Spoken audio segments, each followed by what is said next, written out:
I'm Mr. Beat. We Americans, we only elect people to public office who represent us.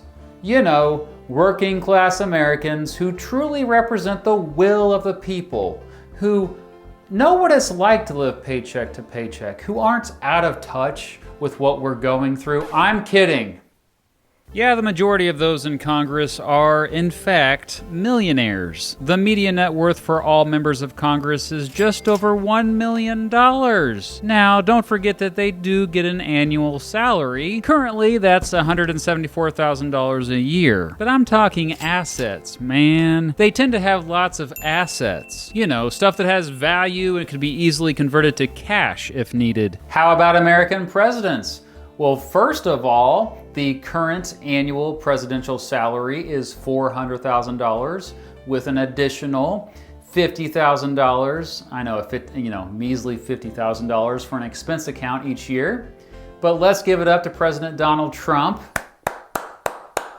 Like Herbert Hoover and John F. Kennedy before him, he donates his presidential salary each year to various government agencies like the National Park Service and the Department of Veteran Affairs. However, Trump is a billionaire, the country's first billionaire president, as a matter of fact, so he can easily afford to donate his salary. Plus, the idea that he is, quote, working for nothing is incredibly misleading since President Trump continues to make money from all the real estate he owns or manages. He has actually faced multiple lawsuits for this. Those suing him argue that by making money through his real estate ventures while in office, he has violated the U.S. Constitution's emoluments clauses. But anyway, yeah, Donald Trump is the richest president in American history.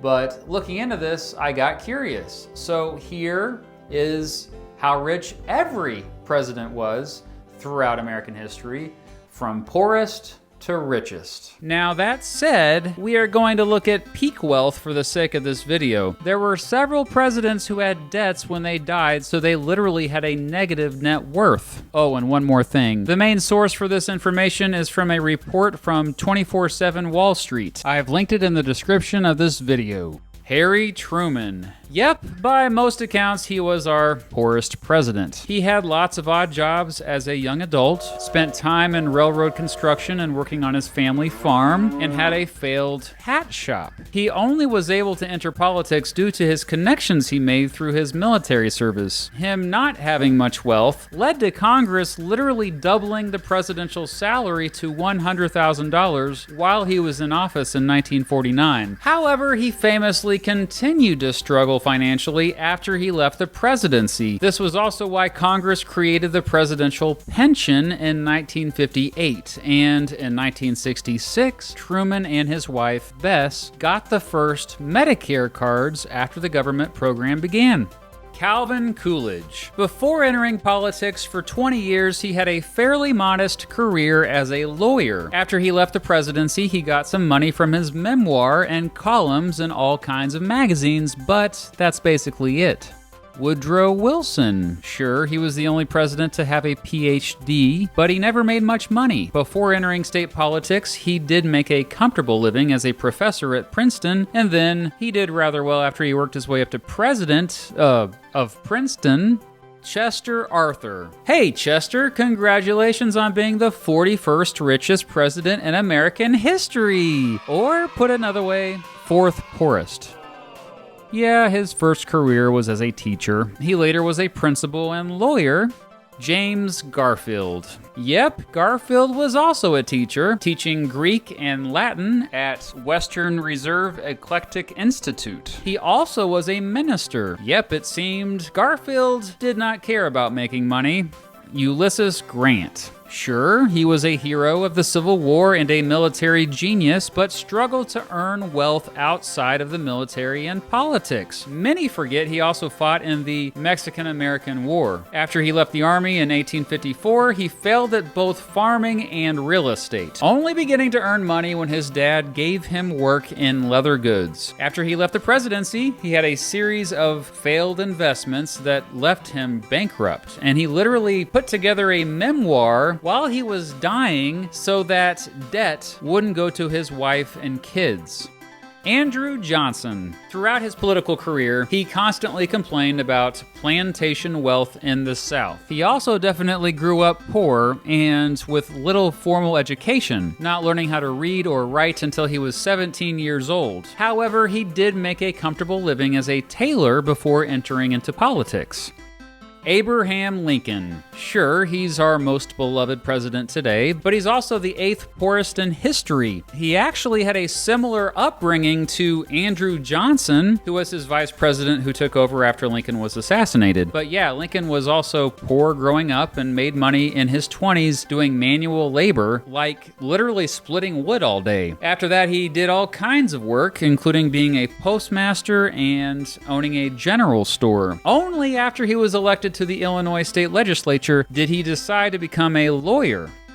James Buchanan. Well, how about that? The president before Lincoln, who is often considered the worst the United States has ever had. Buchanan actually came from a fairly wealthy family. However, he never made much money himself, since he basically spent his entire career in public service. Oh, and he never married into wealth, since he, never married anyone.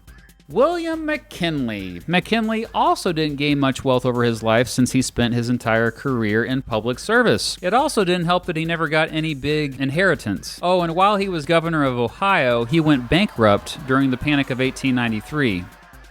Warren Harding. Guess what? Harding was also a teacher, but he also worked in insurance. He started to make some money when he helped turn around a once failing newspaper, but Harding owed much of his wealth to his wife, Mabel, who was the daughter of a wealthy banker. Franklin Pierce. Pierce had a modest upbringing on a frontier farm, but his wife, Jane, had a lot of wealth in her family. Pierce had his own law practice before entering politics. He also served in the military. Rutherford Hayes. Hayes' main career was lawyer, like so many other future politicians. He was a darn good lawyer, though, and won some big cases that helped him earn a decent living. He served in the Civil War and got into politics after that. William Taft. He started out as a lawyer who had connections right off the bat, then later became Solicitor General, a federal judge, and famously was the only president to also serve later on as a Supreme Court justice. And being in the judicial branch generally pays better than the legislative branch and executive branch. Millard Fillmore. He was born into poverty and never got any inheritance. Despite little formal schooling, he worked his butt off and ended up becoming a big-time lawyer in the Buffalo, New York area. Before that, he was also a teacher for a while. Education was so important to him that later he helped start a university, later called the University at Buffalo. He was its first chancellor. William Henry Harrison. He spent much of his career in the military. Now, Harrison had some wealth since his wife, Anna, had wealth. Her dad was a big-time judge and landowner. Also, after his mom died, he inherited 3,000 acres of land, which he, get this, turned around and sold to his brother? That all said, Harrison ended up losing nearly all his wealth by the time he became president. And remember, he was only in office for 31 days. After he died, he left Anna hardly anything, and Congress ended up making a special pension for her. Benjamin Harrison. Well, how about that? William's grandson still ended up having a bit more wealth than him. Unlike his grandpa, Benjamin was mostly a self-made man. He was one of the highest paid lawyers in the country. Zachary Taylor. Famous for his distinguished military career before he became president, Taylor got his wealth in several other ways. First of all, he inherited lots of land in multiple states. In addition, he made lots of money in land speculation as a landlord and made big investments in bank and utility stocks. Because of all that, he owned a huge plantation which had around 80 slaves. Gerald Ford. Ford had a middle-class upbringing and spent most of his life in public service, going right into politics after serving in World War II. He did make the most of his wealth after he was president, getting millions of dollars from book advances and from serving on the boards of big-time corporations. Jimmy Carter. Carter famously was a peanut farmer before entering politics. After he took over his father's peanut farm, they didn't make much money at all. However, he ended up turning the farm around so that he made a comfortable living. Still, by the time he lost his re-election bid for president in 1980, he was in debt since his farm had failed after he put it into a blind trust while he was in office. However, since then, he and his wife Rosalind have made lots of money publishing lots of books.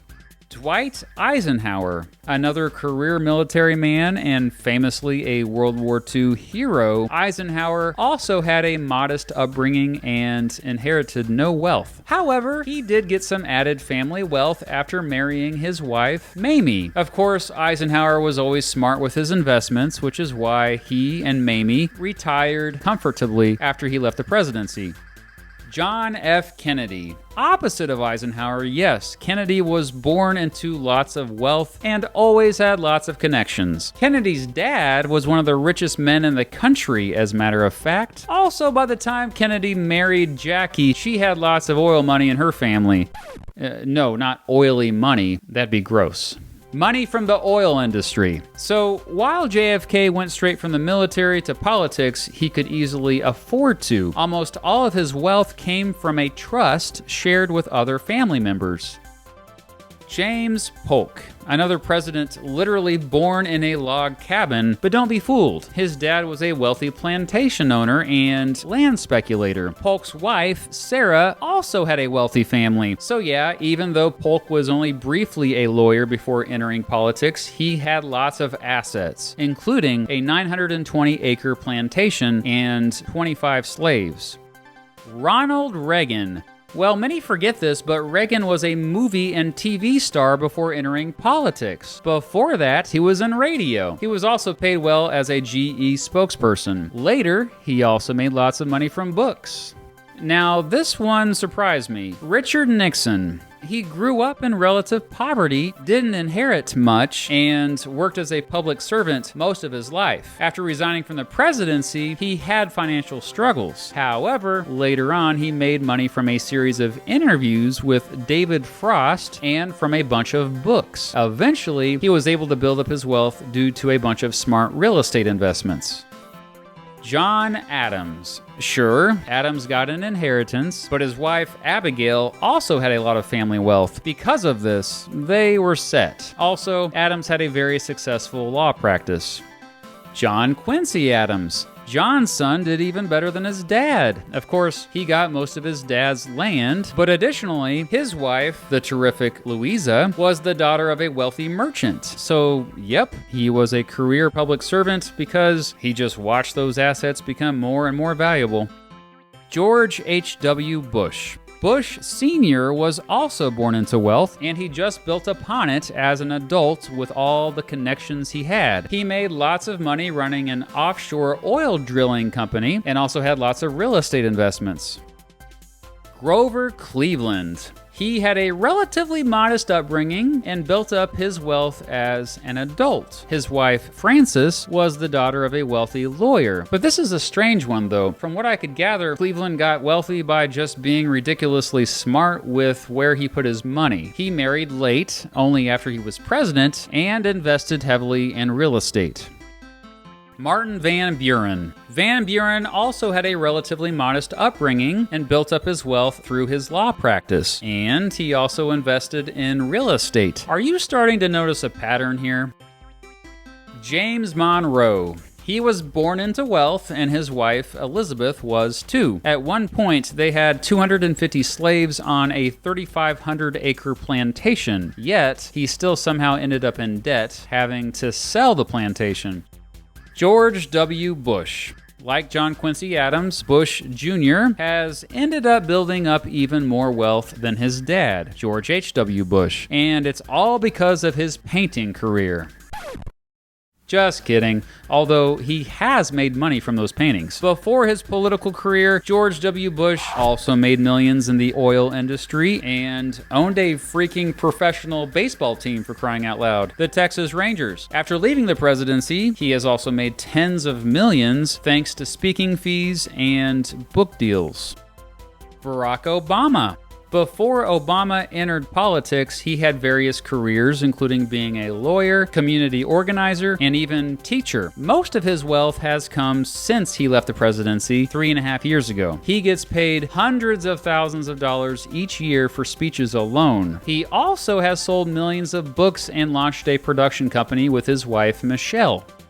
John Tyler. The 10th president is the 11th richest in American history, and it's all about that old money. He inherited a 1,000-acre tobacco plantation, and his first wife, Letitia, also had a ridiculously wealthy family. However, he was another one who lost most of his wealth by the end of his life. Franklin D. Roosevelt. He inherited a bunch and got a bunch through his marriage to the fantastic Eleanor. He was able to maintain and build up his wealth due to real estate and other investments, and spent most of his adult life in politics and briefly being a lawyer. Bill Clinton. Clinton is another one who was not wealthy before he was president. He almost immediately went into politics after a short stint as a professor. Remember, he started young, becoming the Attorney General of Arkansas when he was only 30 years old. Similar to Obama, he and his wife Hillary have made most of their wealth since he left the presidency through huge book deals, paid speeches, and business consulting. Herbert Hoover. Sure, Hoover was wealthy, but he's another self-made man. He was born poor and orphan young. But he eventually made lots of money in the mining industry, first as an engineer and later as an executive, eventually expanding his operations around the world. He also sold many books. Lyndon B. Johnson. LBJ was another career politician, although he was a teacher for a few months while in college. So why was he so wealthy by the time he died? His wife, Lady Bird, who yes, inherited wealth, but was also very business savvy. Thanks to her, LBJ had lots of profitable investments. James Madison. Born into great wealth, much of the land he owned was passed down to him. Eventually, he was the largest landowner in Orange County, Virginia, with around 5,000 acres. He also had more than 100 slaves. Toward the end of his life, however, he lost quite a bit of money. Andrew Jackson. Historians often call him our first, quote, common man president, but he was the 5th wealthiest president of all time. Perhaps Jackson never forgot about his upbringing. He was poor growing up. He started out as a saddle maker and teacher, but only started to make a decent living as a lawyer. His wife, Rachel, had some wealth in her family, and Jackson's law practice ended up doing very well. Plus, he got paid decently while in the military. More importantly, he got 1,050 acres of amazing land in Tennessee. Throughout his life, he owned as many as 300 slaves. Theodore Roosevelt. Teddy got a trust fund. A big one. His family was extremely wealthy and had lots of connections. He spent the majority of his adult life in politics, so didn't earn an extraordinary amount. He also lost a lot of money on a ranching investment in the Dakotas. However, overall his wealth was sustained through valuable real estate and writing books. Thomas Jefferson. Jefferson inherited 3,000 acres of valuable land and around 175 slaves. Over his life, Jefferson would own more slaves than any other president, with more than 600. While most of his wealth came from his famous 5,000-acre plantation Monticello, he also made serious money in all the different political positions he was in. Similar to his friend James Madison, he also lost quite a bit of money toward the end of his life. George Washington.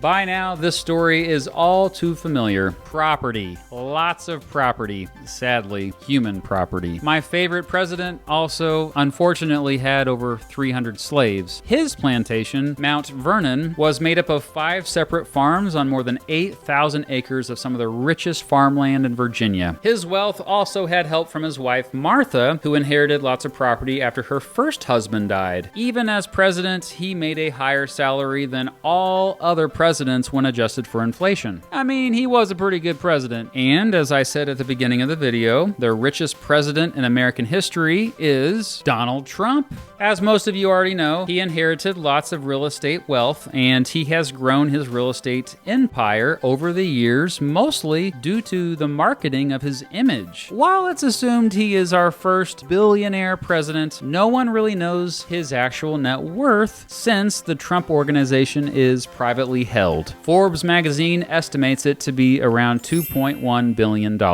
So there you have it. In general, the poorest presidents served in the late 1800s to early 1900s, with the exception of the Roosevelts, of course, and the richest presidents served in the earliest years of the Republic and the most recent years of the Republic, which I just find fascinating. Also, remember there's a clear pattern here. The wealthiest presidents and the wealthiest people, for that matter, they build up those assets for realness.